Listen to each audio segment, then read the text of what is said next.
Hello guys, welcome back to my YouTube channel Vihas world. ఈరోజు మనం easy snack రెసిపీని చేద్దాం రండి. ఈరోజు చేయబోయే రెసిపీ వచ్చేసి క్రిస్పీ రైస్ ఫ్లోర్ చిప్స్ అన్నమాట.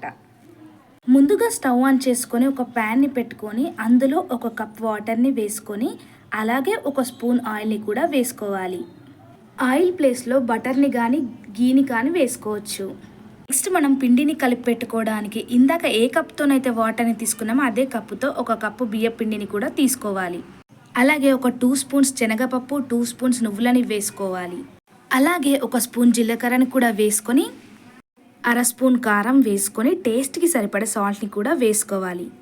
సాల్ట్ని వేసుకున్న తర్వాత కొంచెం పసుపుని కూడా వేసుకోవాలి. పసుపుని కూడా వేసుకున్నాక పిండినంతా మిక్స్ చేసుకోవాలి. అలాగే మనం ముందుగా హీట్ చేసి పెట్టుకున్న వాటర్ని కొద్దిగా పిండిలో వేసుకుంటూ పిండిని మెత్తగా కలుపుకోవాలి. మనం వాటర్ని బాగా హీట్ చేసుకుంటేనే మనకు రైస్ ఫ్లోర్ చిప్స్ అనేవి క్రిస్పీగా వస్తాయి. హీట్ వాటర్ కాకుండా నార్మల్ వాటర్ పోసుకుంటే మనకు అంత క్రిస్పీగా ఈ రైస్ ఫ్లోర్ చిప్స్ రావన్నమాట.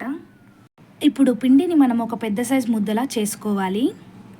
పిండిని చిన్న మిల్ మేకర్ సైజులో చేసుకోవాలి. చిన్నగా చేసుకున్న పిండి ముద్దని వీడియోలో చూపిస్తున్న విధంగా చేత్తో ట్యాప్ చేస్తూ చేసుకోవాలి. అన్ని పిండి ముద్దల్ని చిప్స్ సైజులో చేసుకొని పెట్టుకోవాలి.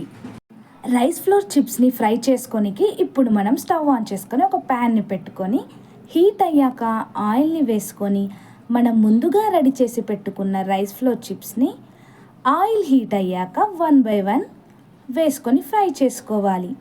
వీటిని లో ఫ్లేమ్లోనే మనం ఫ్రై చేసుకోవాలి. ఈ చిప్స్ని 2 సైడ్స్ తిప్పుకుంటూ బాగా ఫ్రై చేసుకోవాలి.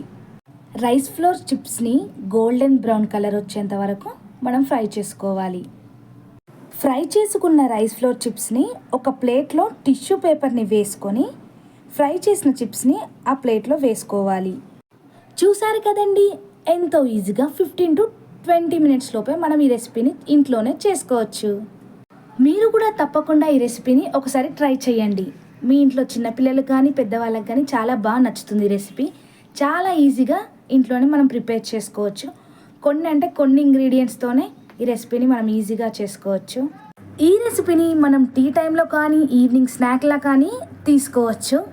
రెడీ చేసుకున్న రైస్ ఫ్లోర్ చిప్స్ని ఒక బాక్స్లోకి స్టోర్ చేసుకొని ఎంజాయ్ చేయొచ్చు. Thanks for watching this video till the end.